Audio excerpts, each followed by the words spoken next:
আগামী সংসদ নির্বাচন সামনে রেখে এককভাবে ২৭২ আসনে প্রার্থীর তালিকা ঘোষণা করেছে বিএনপি। এতে অসন্তোষ তৈরি হয়েছে তাদের দীর্ঘদিনের মিত্র দলগুলোর মধ্যে। যদিও ফাঁকা রাখা আসনগুলোতে শরিকদের মূল্যায়নের ইঙ্গিত দেওয়া হয়েছে দীর্ঘদিন ধরে ক্ষমতার বাইরে থাকা দলটির পক্ষ থেকে।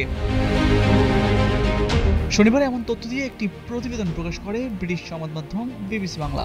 সেখানে বলা হয়, এসব দলকে নিয়ে জোটবদ্ধ নির্বাচন হবে নাকি আসন ভিত্তিক সমঝোতা হবে তাও এখনো চূড়ান্ত করেনি বিএনপি। দলটির নেতারা ইঙ্গিত দিয়েছেন যে দলীয় প্রতীকে নির্বাচন করতে হবে বলেই মিত্র দলগুলোর অনেক শীর্ষ নেতার প্রত্যাশিত আসনে দলীয় প্রার্থীর নাম ঘোষণা করেছে বিএনপি। আর এটি ক্ষুব্ধ করেছে বিএনপির দীর্ঘদিনের মিত্র হিসেবে পরিচিত কয়েকটি দলকে। আবার কোনো মিত্র দল মনে করছে আলোচনার মাধ্যমেই সব বিষয়ের নিষ্পত্তি হওয়ার সময় ও সুযোগ একেবারেই ফুরিয়ে যায়নি। সংসদ নির্বাচনের জন্য প্রথম দফায় গেল ৩ নভেম্বর ২৩৭ আসনের প্রাথমিক তালিকা প্রকাশ করেছিল বিএনপি। তখন দলটির মহাসচিব মির্জা ফখরুল ইসলাম আলমগীর বলেছিলেন, দলের অ্যালায়েন্সের সঙ্গে যারা আছেন তাদের গুলো এবং দু একটি ডিসিশন হবে, সেগুলো আরও পরে ঘোষণা করা হবে। বাকিগুলো যথাসময়ে ঘোষণা করার কথাও জানান তিনি।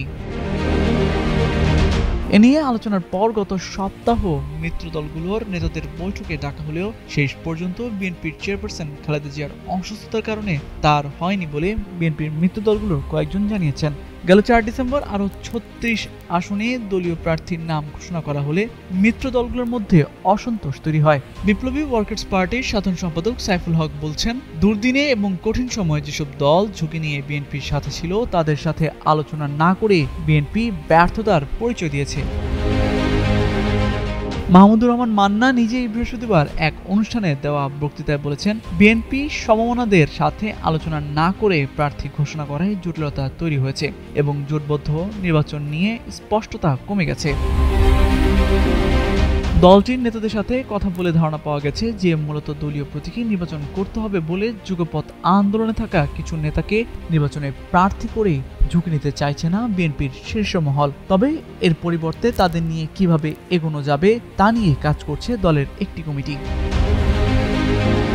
দলটির সিনিয়র নেতা ও স্থায়ী কমিটির সদস্য খন্দকার মোশাররফ হোসেন বিবিসি বাংলাকে জানান, নির্বাচনে জোট, প্রার্থী ও মনোনয়ন নিয়ে এসব সমস্যা খুবই স্বাভাবিক বিষয় বলে মনে করছেন তারা। একটি কমিটি এসব নিয়ে কাজ করছে, ধীরে ধীরে এসব সমস্যা কেটে যাবে। সবাইকে নিয়েই বিএনপি সামনের দিকে অগ্রসর হবে বলে জানান তিনি। তামজিদ মির্জা, যুগান্তর নিউজ।